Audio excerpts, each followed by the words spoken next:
Vereador, como o senhor entrou na vida política? Olha, eu lá atrás, como estudante, lutando contra a ditadura e terminei preso, exilado, retornei já como economista, formado no Chile, participando do movimento de docentes. Depois fui chamado pelo governador Brizola para assessorá-lo na área de economia. Participei da campanha de 82, dei uma boa colaboração, que foi o caso do Proconsult, finalmente secretário de Fazenda. Daí, deputado federal, uma vez, duas vezes, daí prefeito, uma, duas, três vezes, e agora eu vou para um ponto de onde eu devia ter começado, para aprender melhor a política, que é na base, que é como vereador. Estou muito feliz. Esse período que o senhor esteve no exílio, inclusive seus dois filhos nasceram lá no Chile, o que isso mudou nas suas convicções políticas?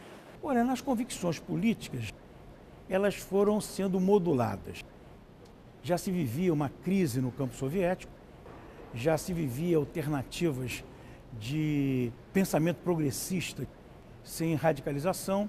Então houve uma suavização das posições que todos nós da esquerda naquele momento defendíamos. Em segundo lugar, eu estudava engenharia no Brasil.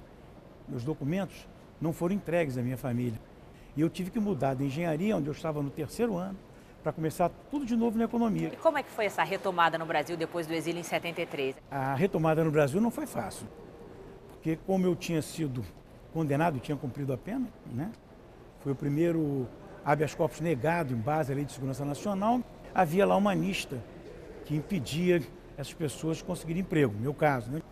Então eu tive, já com 29 anos, economista formado, eu tive que entrar como estagiário na empresa que me contratou, que foi a Klabin Cerâmica, que era onde hoje é o Norte Shopping.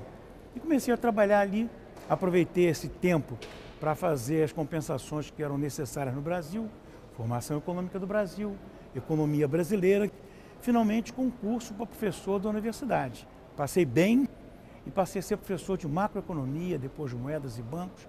E aí eu vim trabalhando muito mais como economista do que na atividade política partidária. Até que veio a eleição de 82, em 81 eu fui convidado, com o meu grupo de estudantes que trabalhavam comigo, Economia Fluminense, para assessorar o candidato, o governador Brizola. Bem, terminei na Secretaria de Fazenda, deputado, hoje eu estou aqui, graças a Deus, eu eleitor. O primeiro cargo público que o senhor teve foi no governo Brizola. O senhor se considera uma cria do governo Brizola? Certamente, porque eu nunca tinha tido experiência de uma atividade política formal. Era muito mais através de grupos de resistência, de reação, grupos de estudantes, militantes, uma radicalidade muito grande na América Latina, e é esse espaço que o Brizola me oferece que me permite eu até afirmar posições, rever posições, aprender a fazer a política integrado e não simplesmente uma política retórica, e claro, devo ao governador Brizola. Eu há muitos anos, coloco aí, 30 anos, que eu formo quadros de jovens. Na universidade era assim.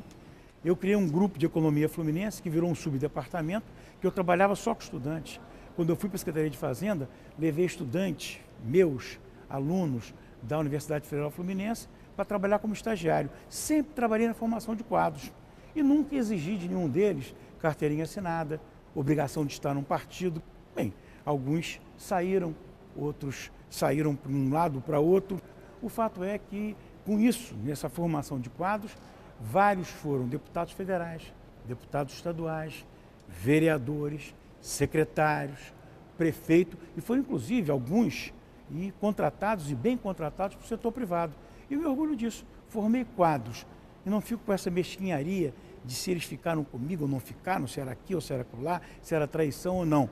O fato é que cada um deles que eu vejo ascender, eu digo, bem, ajudei essa promoção. Por isso que no discurso, quando eu me apresentei aqui à Câmara de Vereadores, eu usei as duas mãos e disse, dessas mãos de parteiro nasceram vários. Olha, eu aprendi a trabalhar com o tempo. Me perguntaram, quando eu entrei na Câmara de Vereadores, mas como vocês de oposição comportam uma pequena minoria? A nível municipal eu nem falo de oposição, eu falo dos vereadores ou partidos que não fazem parte do governo. Tem muita coisa que converge. Agora, isso significa que há que se dar tempo ao tempo. E o senhor também esteve à frente na época do PAN, e vários equipamentos foram construídos para o PAN e alguns não estão sendo aproveitados agora com a proximidade das Olimpíadas. Como vereador, o senhor pretende interferir nisso? Não, todos os equipamentos que a Prefeitura da cidade do Rio de Janeiro construiu, todos estão funcionando. Foram interrompidos porque vão receber ajustes, mudanças, modificações, mas todos tiveram continuidade. Tudo aquilo que a Prefeitura investiu funciona. E o velódromo, que vão fazer outro. Eu até estranho, porque aquilo ali é o filé mignon da área imobiliária, porque o Parque Olímpico, na verdade, vai ficar com 25% da área do autódromo. Olha só, 25%. 75% vão ser espigões. Eu acho que os espigões estão de olho naquela área do velódromo, que é uma espécie de esquina das lagoas. Espero que eu esteja errado, mas pelo jeito, não estou não. Eu fiquei 4 anos construindo a Cidade da Música, faltavam 4 meses. Tudo parou. Agora volta e o gestor, que já foi diretor do Teatro Municipal de São Paulo, do Rio, está encantado com aquele equipamento. Ele diz assim nos jornais, é o equipamento mais importante da América Latina.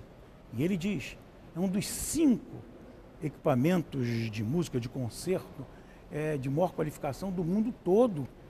Portanto, existem coisas que nós fazemos para a próxima eleição, mas existem coisas que a gente faz para a próxima geração.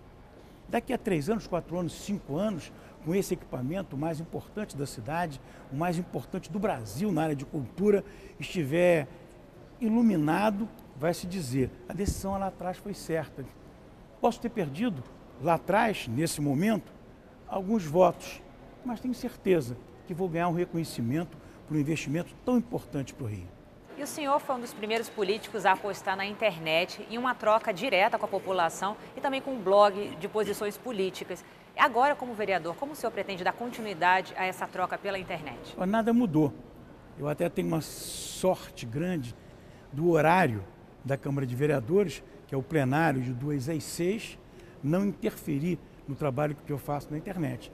Meu trabalho do meu ex-blog, que é uma newsletter, do site, o conteúdo que eu dou para Twitter, para Facebook. Então, esse trabalho todo é feito no final da noite e na parte da manhã.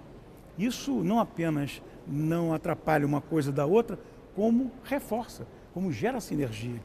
Coisas que eu vejo aqui, aprendo, ouvindo companheiras e companheiros falarem, leis que estão sendo discutidas, que eu posso discutir também com aquelas pessoas que acessam o meu blog, acessam o Twitter. Acho que é uma sinergia muito maior que existe hoje do que eu imaginava quando eu comecei a trabalhar nas duas, na internet e na Câmara Municipal. E as suas bandeiras para esse mandato, quais seriam? Olha, como eu disse, né? Bandeiras de resistência contra a especulação imobiliária, contra a privatização da educação e saúde.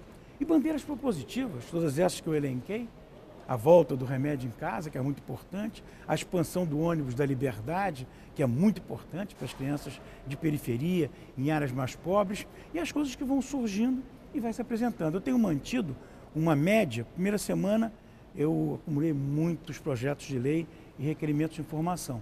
Mas a partir daí, a média que eu tenho mantido é toda semana 10 requerimentos de informação, 3 projetos de lei, sempre propositivos. Muito obrigada, vereador, pela sua entrevista.